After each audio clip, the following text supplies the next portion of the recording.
Reading through the patch notes of your favorite game is like opening up a present on Christmas Eve. You never know what could be inside. A tricycle, a buff to your favorite character. Sometimes there's something you want to see inside the present, but instead what you get is an iPhone charger and you don't even own an iPhone. That's basically what happened to Pokemon Unite players when they looked at the latest patch. There are a few top tier Pokemon that players wanted to see get nerfed, but the developers of Pokemon Unite, for reasons we'll get into soon, could not address those concerns. Instead of a nerf to the game's top tiers, we got one buff to a support Pokemon. Many days were ruined and the disappointment was so immense in some cases that players spiraled into hysteria. Are you kidding?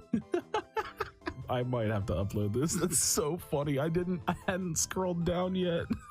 Up until now, every balance patch in Pokemon Unite has been just what we needed to keep the meta in a healthy state. Plenty of buffs to characters and moves that were unused, like Garchomp, who got buffed twice, and Crustle, whose stealth rocks were rarely used until after they got a damage increase. We also got nerfs to Pokemon that were overperforming, like Snorlax, whose block used to perma-stun groups of people to death, and Cinderace, who was a god tier Pokemon until they finally got nerfed. The beautiful thing about these balance patches was how subtle they were. Snorlax and Cinderace still remain top tier, they just no longer exist inside the SS+ must pick every game or you're throwing tier. In my most recent tier list, I rated every Pokemon within the same 3 tiers. I don't think there are any C or D tier Pokemon in this game because the balance is that tight. I truly believe that you can do well with any Pokemon you want right now. Due to how great every balance patch has been so far, it was only natural for the Pokemon Unite community to expect yet another set of banger patch notes this time around. The time certainly felt right for some balance changes because the same group of Pokemon and items have been sitting at the top for weeks now. My friends like to call it the blue meta because every top tier tournament team always runs the same 4 blue Pokemon.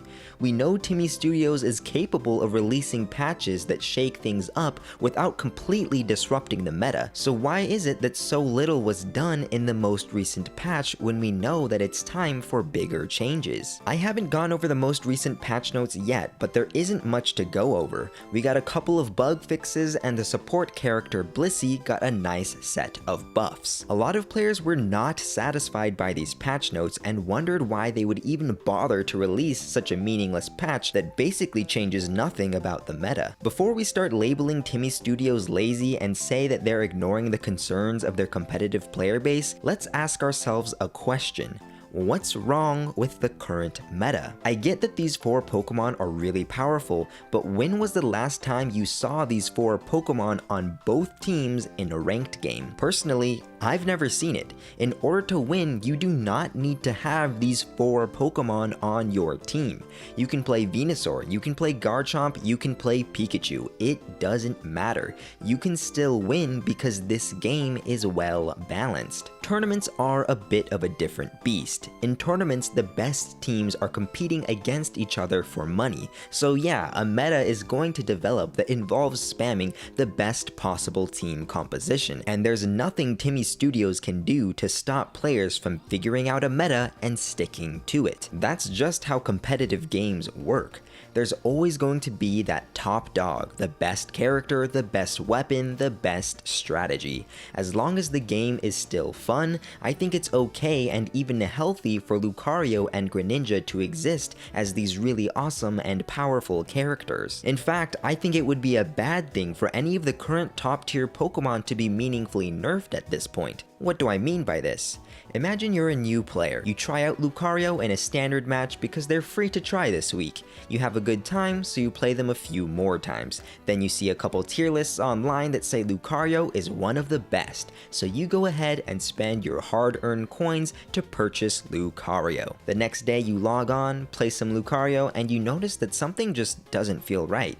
So you check around online and find out that Lucario just got nerfed and is now at the bottom of B tier. Wouldn't that feel so bad?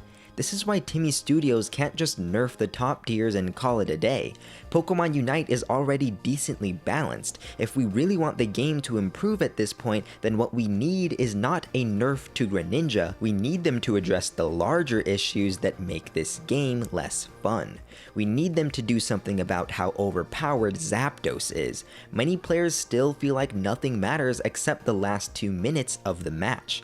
And what about the ranked queue system? Why are solo players able to queue into 5 stacks? Why do bot matches exist in ranked? These are the kinds of issues that need to be addressed in order for the game to be successful long term.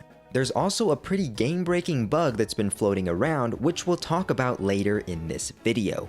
Don't get me wrong, I am not a Lucario or a Greninja player myself, and I'm always crying about how powerful these Pokemon are when they kill me on my stream. Link to my livestream in the description, by the way. Come check it out. We have lots of fun. Do any of you remember how broken Gengar was on the first week of Pokemon Unite? Facing that version of Gengar was almost certainly a death sentence.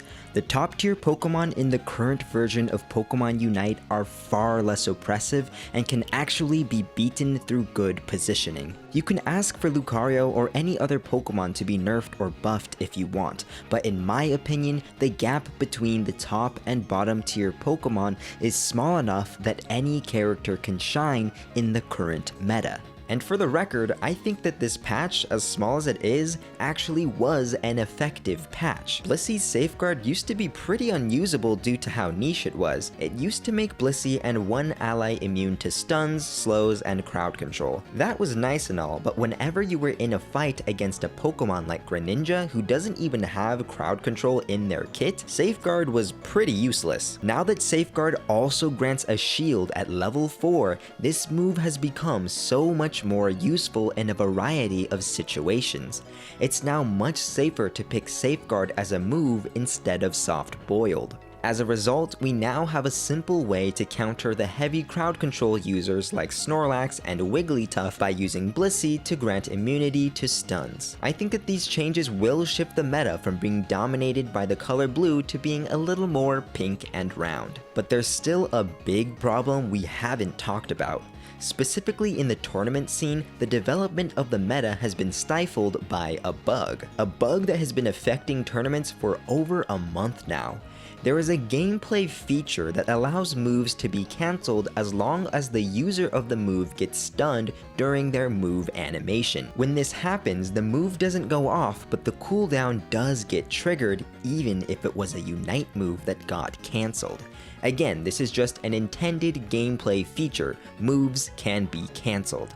The reason why this is a problem and why I'm calling this a bug is because not every move behaves the same way when cancelled. In particular, there are a few Unite moves that become completely overpowered when they get cancelled. These Unite moves will still produce their full effect when cancelled, and instead of the Unite charge getting depleted to 0, the charge remains at 90%, meaning that it's possible to trigger a Unite move once, twice, maybe even 3 times in a single team fight. You can get a buddy barrier activation every time too, so it's really broken if you can make it happen consistently.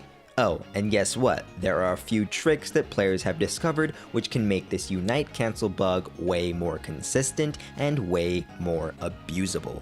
So a bunch of strong Pokemon that would otherwise be getting used on many teams in tournament are currently banned from use due to how they can abuse this bug. Safeguard is now the only move that can grant an ally a shield as early as level 4, so I've been having a ton of fun playing with an aggressive score shield strategy. Score shield will protect the user while scoring, and you can stack other shields on top of the score shield for even greater protection, making it possible to dump big 30-point buckets right in your opponent's face. Ninetales and Wigglytuff used to be big bullies in lane with their early access to crowd control at low levels, but now Blissey is here to save the day. I really enjoyed this patch and I want others to see the good in it too. I know that we only complain because we want to see the game get better, but we need to focus on the problems that will actually improve the game long term. Let's complain about Zapdos, let's complain about the rank system, let's complain about the game-breaking bugs, and let's relax about the Ninja Frog because even if they did nerf him, 2 more Pokemon would just take its place. I was streaming on the day this patch went live, sharing my thoughts as I had them. Check out the link in the description if you're interested in watching and being a part of the opinion forming process. I'm trying out a new live streaming service called Trovo. I really like that the platform has a lot of unique ways for viewers to interact with the stream for free, so be sure to check me out over there. I'd appreciate your support on trovo.live/yocuppajoe.